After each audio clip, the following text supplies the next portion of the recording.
2차 전지 관련돼서 분위기가 좀 달라지는 모습들이 나타나고 있습니다. 어떤 내용들이 있는지 살펴보시죠. 반도체 수급 쏠림 이후에 우리는 어떤 섹터에 주목해 봐야 할까요? 2차 전지가 하나의 대안처로 부상하고 있습니다. 증권사의 시각은 엇갈리고 있는데요.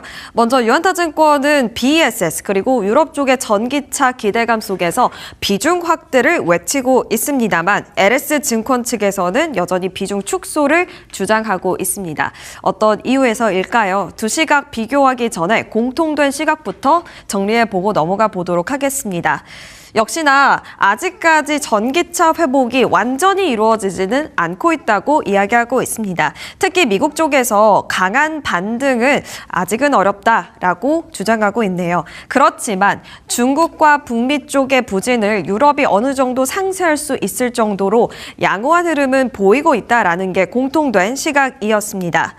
ESS가 새로운 수요처로 부상하고 있다는 부분은 여러 보도 통해서 이미 확인해 볼 수 있었고요. 이제부터 진짜 쟁점은 시장이 얼마나 커지느냐가 아니라 그 안에서 한국 기업들이 어느 정도 점유율을 가져가는가, 즉 물량, 이익으로 연결되는지를 꼼꼼하게 따져볼 시즌이다라고 짚고 있습니다. 그렇다면 유안타증권은 어떤 시각을 내비치고 있을까요? 다음 장 통해서 확인해 보시죠.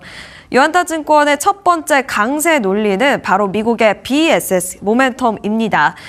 지금 주가가 어느 정도 실적 우려 그리고 밸류에 대한 부담이 반영이 되었다라고 이야기를 하면서 물론 미국 쪽에서 친환경 전기차 회복이 여전히 제한적이기는 하지만 미국의 에너지 저장 장치 그리고 유럽 쪽에서의 전기차 수요 ESS가 새로운 성장축이 될 수 있을 것으로 정리하고 있습니다. 미국의 BESS 강세 논리 더 짚어보도록 하겠습니다. AI 그리고 제조업 리쇼어링, 냉방, 전기화 등 전반적으로 미국의 전력 수요가 가파르게 증가하고 있습니다. 그렇지만 지금 전기를 보내는 송전망, 변전소, 그리고 가스 설비에 필요한 가스 터빈 증설이 지연되고 있습니다. 일종의 병목 현상이죠. 그 가운데 에너지를 저장했다가 따로 쓸 수 있게 도와주는 이 BESS 저장 장치가 가장 빠른 전력 완충 수단으로서 이 병목을 어느 정도 상쇄해 줄 수 있는 수단으로서 주목받고 있다라는 게 골자였습니다. 거기에 더해서 비중국산 공급망 기회도 또 하나의 수혜로 꼽아볼 수 있겠는데요. 글로벌 저가형 LFP 배터리는 일단 중국 쪽에서 공급 과잉이 일어나고 있습니다. 워낙 CATL이라든지 BYD가 많은 공장을 증설했기 때문인데요. 하지만 미국 쪽에서는 중국을 공급망 안에 편입시키지 않으려고 하고 있습니다. 결국에 미국의 적격 판정을 받을 수 있는 셀 기업들은 많지 않다라는 게 골자입니다. 미국 쪽에서 AMPC라든지 세액 공제를 받을 수 있는 그리고 공급망 규제 조건을 받을 수 있는 기업들, 한국 기업들이 되지 않을까라는 이 수혜 기대감 속에서 유안타증권은 일단 강세 시나리오를 외치고 있습니다. 두 번째 논리 다음 장 통해서 확인해 보실까요? 유럽 쪽의 전기차 강세 논리입니다. 미국과 다른 회복 조건을 가지고 있다고 하는데요.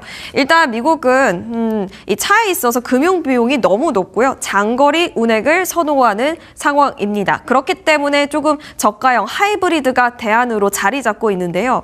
유럽 쪽은 상황이 다릅니다. 높은 연료세, 도심, 소행차 비중이 매우 큽니다. 결국에는 2차 전지가 더 많이 들어가는 보급형 BEV가 더 큰 수요처이기 때문에 경제성을 우리 유럽 쪽에서 회복할 수 있지 않을까라는 시나리오가 들리고 있습니다. 정책까지 유럽은 받쳐주고 있는데요. 법인 차량을 점차 이 전기차로 전환하려는 움직임 보여주고 있고요. 역내 생산 우대 그리고 공급망 규제도 함께하고 있습니다.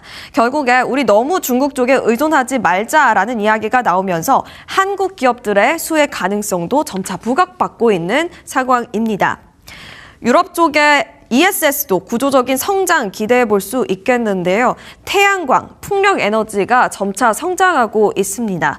낮 시간에 전력을 과잉으로 생산했다가 저녁에는 오히려 전력이 부족한 상황인데 그 안에서 이 전력의 가격, 마이너스 가격을 유지하고 있고 출력 제한이 확대된다는 부작용을 겪고 있습니다. 그것을 어느 정도 상쇄해 줄 수 있는 게 역시나 대형 유틸리티 BESS 수요 증가로 꼽히고 있습니다. 그렇기 때문에 역시나 여기서 에너지 저장 장치의 수요도 구조적으로 성장할 수밖에 없다라는 이야기 들리고 있습니다.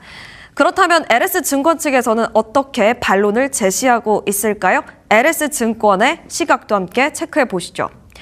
EV 판매를 증가하고 있는 건 맞는데 우리 좀 꼼꼼하게 따져보자고 이야기하고 있습니다.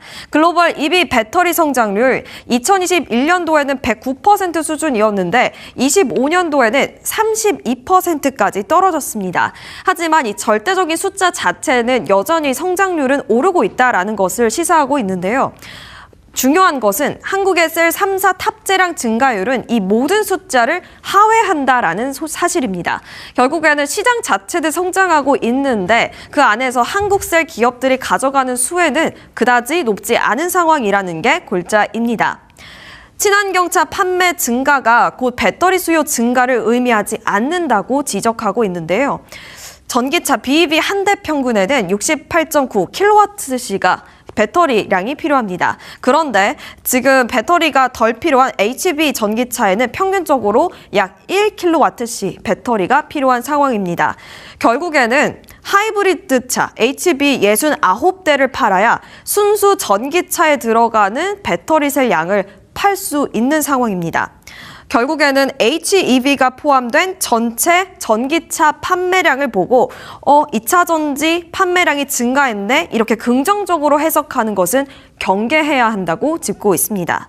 LS 측의 두 번째 시각도 다음 장 통해서 확인해 볼까요? LS 측에서는 시장의 대세는 이제 각형 배터리가 되고 있다라고 짚고 있습니다. 유럽 성장에도 한국의 셀 3사 점유율은 하락하고 있다라고 짚고 있는데요. 한국 셀 3사 점유율 보실까요? 일단 2020년도에는 70% 수준이었는데 2025년도에는 35%, 절반으로 뚝 떨어졌습니다. 완성차 업체들이 비교적 저렴한 LFP 배터리를 선호하기 때문에 중국의 저가 공세가 영향을 주고 있다는 게 분석입니다. 그리고 시장의 대세는 이제부터 각형 배터리다라고 짚으면서 그 수혜를 중국이 받아갈 것으로 이야기하고 있습니다. 글로벌 각형 비중 2020년도에는 49%였는데 25년도에는 80%까지 성장했고요. 26년도에는 81%를 찍었습니다. 한국의 배터리셀 업체들은 대부분 파우치, 원통형 중심의 배터리를 생산하고 있습니다. 그나마 삼성 SDI가 점유율을 가지고는 있었는데요. 20년도에는 12% 수준이었는데 26년도에는 1.4% 수준으로 하락했습니다. 결국 삼성 SDI는 주로 하이니켈이라든지 프리미엄 전기차용 각형 배터리를 주로 판매하는데 중국 업체들은 주로 LFP, 보급형 전기차량 배터리를 판매하고 또 생산하기 때문에 한국 기업들이 점유율을 가져가기는 어려운 상황이라고 짚고 있습니다. 지금 하늘색이 각형 배터리의 수요 급증을 나타내고 있고요. 역시나 각형 배터리는 꾸준히 우상향을 보이고 있는 반면 나머지 파우치 그리고 광통형은 낮은 수율을 보이고 있습니다. 그 부분도 리포트를 통해서 체크해 보도록 하겠습니다. 지금부터는 개별 종목들에는 어떤 시각이 또 엇갈리고 있는지 살펴보도록 하겠습니다. 먼저 LG에너지솔루션 두 증권사 모두 상대적 우위에 있다라고 평가하고 있습니다. LS증권은 앞단에서 확인해 보셨다시피 업종 전반은 보수적으로 체크를 하고 있습니다. 하지만 이 LG엔솔이 글로벌 시장 ASS 출하량 성장률이 YOY 기준 78% 성장한 거에 비해서 더 높은 253%를 찍었다는 데 있어서 긍정적으로 평가하고 있습니다. 셀 3사 중 상대적으로는 양호하다라고 평가를 하고 있고요. 유안타 측에서는 역시나 바이 유지했고요. 목표 주가도 57만 원 선을 유지했습니다. 북미 쪽에 ESS 생산 거점을 확보했고 고객사들도 여럿 확보했다라고 주장하고 있고요. EV 라인을 일부 ESS로 전환할 수 있는 환경이 받쳐주고 있다고 합니다. 2027년도부터 본격적인 출하량 증가, 공장 가동률 개선을 통해서 감가상각비 또 고정비 부담을 줄일 수 있다라는 평가를 받고 있고요. 미국의 ESS 현지화에 있어서도 최대 수혜를 기대해 볼 수 있겠습니다. 다음 종목 살펴보시죠. LG에너지솔루션에 이어서 삼성 SDI는 ESS 전환보다도 실제 물량 확보가 매우 중요하다라고 짚고 있습니다. 유안타 측에서는 미국 쪽에서 현재 전기차 라인은 LFP ESS 라인으로 전환하고 있다라고 이야기를 하면서 현재 북미 쪽 ESS 생산 능력이 약 30기가와트를 확보했다라고 짚고 있습니다.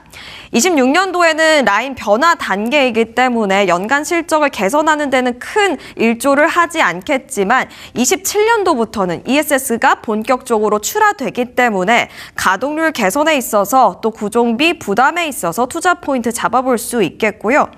AMPC 같은 보조금 증가로 이익률 개선 기대해 볼 수 있다. 하반기에는 흑자 전환 예상해 볼 수 있다라고 짚고 있습니다. LS증권의 시각은 좀 달랐습니다. 2분기 호실적이 관세 환급, 즉 일회성 요인이다라고 짚고 있고요. 본업의 흑자 전환은 아직까지 불확실하다라고 경계감을 내비치고 있습니다. 이는 주로 일회성 요인으로 판단되는 2분기 상호관세 2천억 원 이런 요인들 때문이다라고 근거까지 함께 체크가 되고 있고요. ESS 증설 그리고 AMPC 보조금 같은 요인들이 앞으로 실적 반전 요인으로 꼽힐 수 있다라고 짚고 있습니다.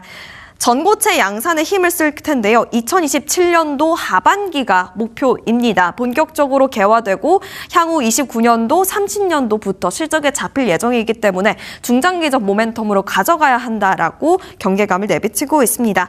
마지막 종목 살펴보시죠. 삼성 SDI에 이어서 SK이노베이션은 LS증권 측에서 종합적으로 최선호주다라고 짚고 있습니다.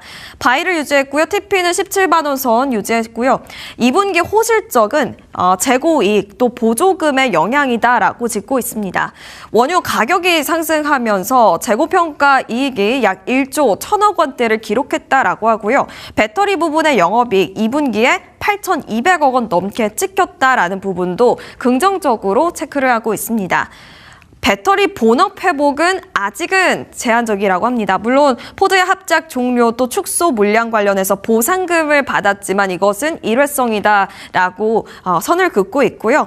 정유 사업이 워낙 잘 되면서 2년간 이 수익성이 높게 유지가 될 전망이다라고 짚고 있습니다. 배터리도 워낙 적자를 보이고 있기 때문에 현재 설비 축소로 이 감가상각이라든지 고정비를 감소시키는 모습들 보여주고 있는데요.